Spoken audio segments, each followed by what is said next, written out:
Good evening. My name is Bethany, and tonight I invite you to take an evening stroll with Keds. You see, shoes can say a lot about you, who you are, where you've been, where you're going.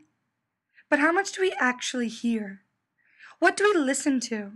What are we missing in the process? And how often does that impact fade away? Shoes were once something you just slipped on to protect your feet, but now they've become something more. They act as jewels adorning every ensemble. At times, they even become the essence of a person, defining them. And there are brands whose goal is to do just that, to mold you. Vans became the shoe where you show your true colors while exploring the mix of self-expressionism and athleticism. Toms became pure in nature and spoke to the philanthropic heart. Converse spoke for the optimistic rebel who wants to be different, irreverent, and creative. Nike and Adidas fought for the true athlete while spouting off phrases like, just do it or impossible is nothing. Other shoes spoke of creativity or to be sexy or the, we're just gonna make your ass better. But here we are. The shoes stuck in department stores lost somewhere between Vans, Converse, and sometimes Skechers. The shoes so quiet, we coined the term sneaker. We were the first, the original, but now we are bombarded with so many just like us. And that's where we reach our problem. America's classic has lost its voice, its identity. We are back to being a blank canvas, which is great, but we need to point it in a direction. Yet here we are in a diluted marketplace filled with people screaming. A marketplace where shoes talk for people. And ranking in 469 pairs of shoes in a lifetime and spending 25 grand to make it happen, women, as it turns out, have a lot to say. So let me introduce Jessica, your average run-of-the-mill working woman. She is a multitasking, self-aware storyteller who is family friend-oriented and is always on her feet. Nothing we haven't heard before, but that's because we never let her feet do the talking. You see, while Jessica is rushing through her day and double-guessing every outfit she puts on, her feet are in pain. Jessica, like every other working woman, has no problem sacrificing her feet for beauty. Her mother has told her 1,001 times, beauty is pain.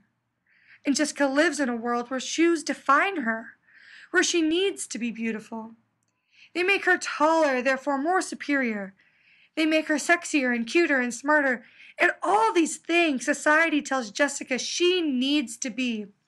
Things that Jessica believes she is not. But her feet are tired. Like 62% of women, Jessica thinks it's okay that her shoes literally cause her pain. Her closet is filled with shoes she doesn't wear, that hurt her feet, that change her into this clone of society. And so with that, it's time to introduce Jessica to Keds. Keds, the just another jaunt on the red carpet shoe, the nobody puts baby in a corner shoe, the American sweetheart shoe, the girl next door shoe, the BU shoe, the take out the trash shoe, the running late to soccer practice shoe, the picnic in the park you, the give me bubbles and a bottle of wine you, the you are when you kick off your heels and stop being the you for everyone else you. And Keds is the shoe for you. See, Keds is classic. It has surpassed the cycles of fashion because, let's be honest, it's not about that. Keds is about the essence of being comfortable. It's not about being first or being the strongest or the wittiest or the smartest or the sexiest. It's about being who you want to be when you want to be it. It's your fallback. It's your home away from home. It's your only want sexy to happen when you read it in a book or watch it on your shows. It's your exactly when you need it shoe. Keds, the BU shoe. You see, there's something comfortable about a product that doesn't yell at you, that is there when you need it like a warm bath or a puppy or the just-in-case rum you hide in your desk. Keds was once a brand that was innovative, and that worked then. The world needed innovative. But now there are tons of people being innovative and spectacular and starting trends. Keds isn't a trend. It's a staple. It's comfortable.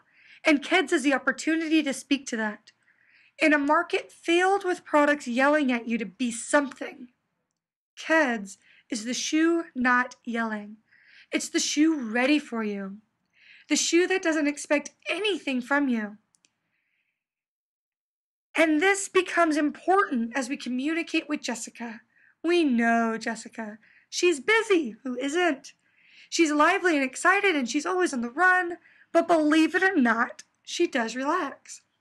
And that's when we start the conversation. The moment Jessica kicks off her heels. Keds can't just be about shoes. No.